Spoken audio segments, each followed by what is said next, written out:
All right, let's talk about H.G. Wells' The Time Machine. Now, you might think of it as just one of the first, classic sci-fi adventures, but it is so much more than that. It's actually a chilling, and I mean terrifying, warning about where our society could be headed if we're not careful. Yeah, forget about your shiny, high-tech futures with flying cars and all that jazz. Wells throws a completely different and way more unsettling question at us. What if, after all that time, hundreds of thousands of years, humanity doesn't get better? What if we actually go backwards? What if we become something monstrous? So let's start where the time traveler does. At first, things seem pretty hopeful, right? He's this brilliant inventor, he built his machine, and even though his friends are all like, "You're crazy," he just hops in and blasts off into the future. He's totally expecting to find this super advanced, super enlightened version of humanity. And he doesn't just jump a little bit into the future. No, he goes way, way ahead, landing in the year 802, 701. I mean, can you even wrap your head around that? And when he gets there, it looks like a total paradise. It's this beautiful, green garden world. There's no smog, no factories, no struggle. It really seems like humanity finally figured it all out, They've achieved peace. And the people he meets there, they're called Eloi. They're just beautiful, kind of childlike, gentle, always playing. They live a life of complete ease.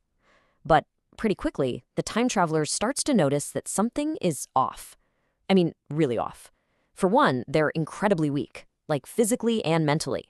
They have zero curiosity, no ambition at all.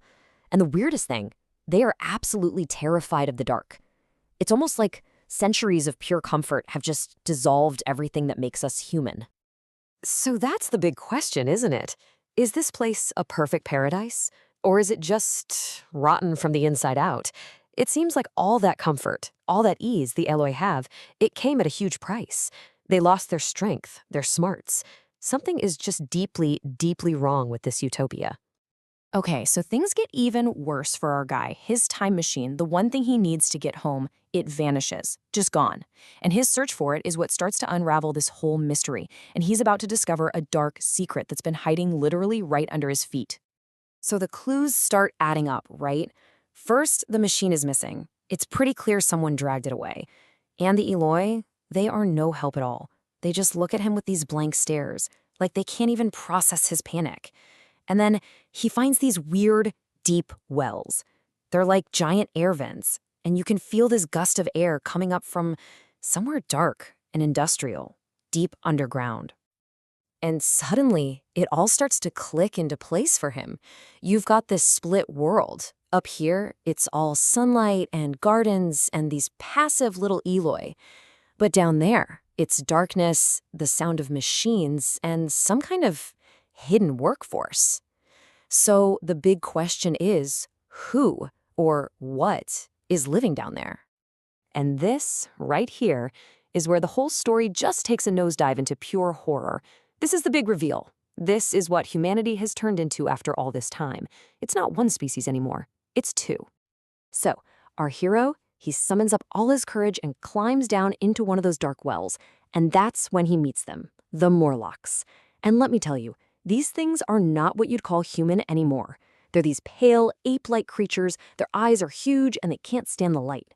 Turns out, they're the ones running the show underground. They're the mechanics, the workers, keeping this whole world ticking from the shadows. And here it is, the twist. The absolutely brutal, horrifying truth of it all. Those machines the Morlocks are running, they're not just for power. They're for the Eloi. The Morlocks, they're the caretakers, sure, but they're also the farmers. And the beautiful, clueless Eloi living up in their garden paradise, they're the cattle. The Morlocks raise them, and then, on the dark nights, they hunt them for food. It's a really twisted kind of logic when you think about it. The Eloi, they're what's left of the old upper class, the rich, who got so lazy and decadent they just faded. And the Morlocks, they came from the working class, the people who were pushed underground to work in the dark for so long that they literally evolved into these monsters. So you have one species that's the very definition of helpless, and another that is pure predatory brutality. But you gotta understand, this isn't just some spooky sci-fi story. H.G. Wells was writing this with a purpose. He was a huge social critic, and The Time Machine was him pointing a giant finger at the massive class divide he saw all around him in Victorian England. He basically laid out this horrifying roadmap for how humanity could split in two. Step one is his time, right? The rich are living it up, all comfy, while the poor are grinding away in factories and mines. Fast forward over thousands and thousands of years, and that gap just gets wider and wider. The rich get weaker and weaker, and the workers, they adapt to the dark, becoming tougher, more brutal. And boom, step three, they're not even the same species anymore. And that's the heart of it. That is Wells's big, flashing warning sign. He's saying that a society built on the exploitation of one group for the comfort of another isn't just wrong, it's a ticking time bomb. It's totally unsustainable, and eventually it will tear down the very idea of what it means to be human. So, after he figures all this out, the time traveler has one goal and one goal only: get out. He actually makes a friend, a sweet little Eloi named Weena. But tragically, he loses her during a fight with the Morlocks. He barely manages to fight his way back to his machine and escape, setting off on one last, really haunting trip. But here's the thing, he doesn't go straight home. I don't know, maybe he had to see how it all ends? He pushes the machine millions of years into the future, and he witnesses the death of the Earth.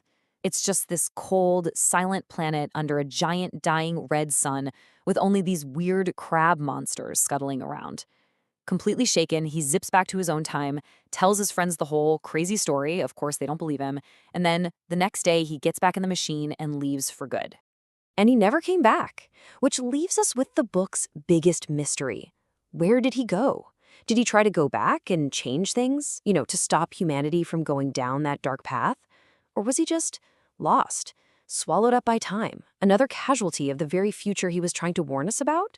That's the question Wells leaves hanging in the air for all of us to think about.